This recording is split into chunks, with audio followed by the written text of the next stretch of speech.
Session 85. Chapter 2, Verse 61. A continuation. Remember when you said, Moses, we cannot bear to eat only one kind of food. So pray to your Lord to bring out for us some of the earth's produce, its herbs and cucumbers, its garlic, lentils, and onions. He said, would you exchange better for worse? Go to Egypt, and there you will find what you have asked for. They were struck with humiliation and wretchedness, and they incurred the wrath of God because they persistently rejected his messages and killed prophets contrary to all that is right. All this was because they disobeyed and were lawbreakers. Chapter 2, verse 61.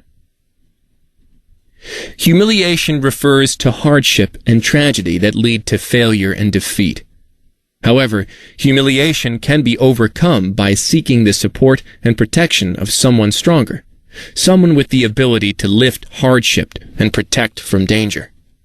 God says, they will be plunged into abasement wherever they are found, unless they have a treaty with Allah and with the people. They have brought down anger from Allah upon themselves, and they have been plunged into destitution. This was because they rejected Allah's signs and killed the prophets without any right to do so.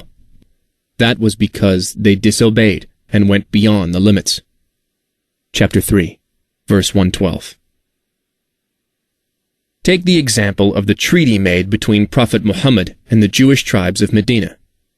They were granted protection and security and spared defeat. This is similar to modern weak countries signing security and trade pacts with the United States to ensure protection and avoid humiliation. The term struck with is the term we use to describe the process of striking metal coins to imprint them with the markings for money, meaning the mark is visible and everlasting. When God used the phrase struck with humiliation, it indicates that humiliation has been made visible, public, and well known. It all started in Egypt, where the children of Israel were forced into slave labor and burdened with very heavy taxes. Even the rich used to walk the streets dressed in wretched, torn clothes in order to hide their wealth and avoid taxes. And they incurred the wrath of God. Why did they earn such anger from God? Because they persistently rejected his messages and killed prophets, contrary to all that is right. All of this was because they disobeyed and were lawbreakers. Remember that the Israelites were blessed with many prophets to guide them and keep them on the right path. However, often this guidance was exchanged for small worldly gain. God says, those are the ones who have purchased error in exchange for guidance, so their transaction has brought no profit, nor were they guided. Chapter 2, verse 16. The real problem went much deeper, because on many occasions, things went as far as killing the prophets. Let's take a moment here to clarify the difference between prophets and messengers. Allah sent mankind prophets and messengers to convey his teaching and to lead by example. A messenger carries a new heavenly message, teaches it to his people, and practices it among them. A prophet, on the other hand, serves as a practical example and a reminder for his people, but he does not carry a new message.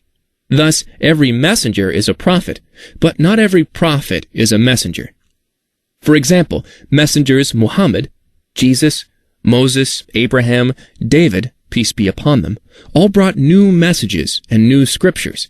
They were also prophets because they practiced the new message and led by example.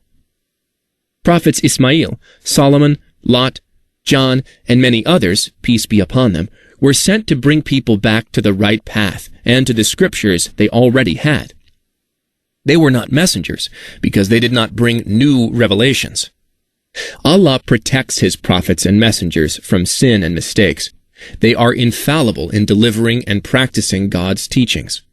And since messengers are the carriers of new revelation, Allah gives them the added protection from being killed. God sent prophets for the benefit of the children of Israel, but they killed many of them. Why? Because the prophets exposed their denial, disobedience, and rejection of the Scripture. Many Israelites were benefiting from unlawful means, unlawful trade, and usury. Many of their scholars abused religion to gain status and misguide people. All this was exposed, and all the worldly benefits were under threat when a new prophet came to help the people. The children of Israel conspired against and killed some of their prophets in order to protect their worldly gains, and thus earned God's anger and punishment. This model continues till today. When you look around, you often see corrupt, greedy people, regardless of their declared faith, trying to harm those who are fair and follow God's path. In corrupt societies, the honest person is often viewed as an obstacle that needs to be removed. The prophet, peace be upon him, said, "Convey my teachings to the people, even if it is only a single verse." Please take a moment to subscribe and to share with your family and friends. Visit us at www.QURANGARDEN.com.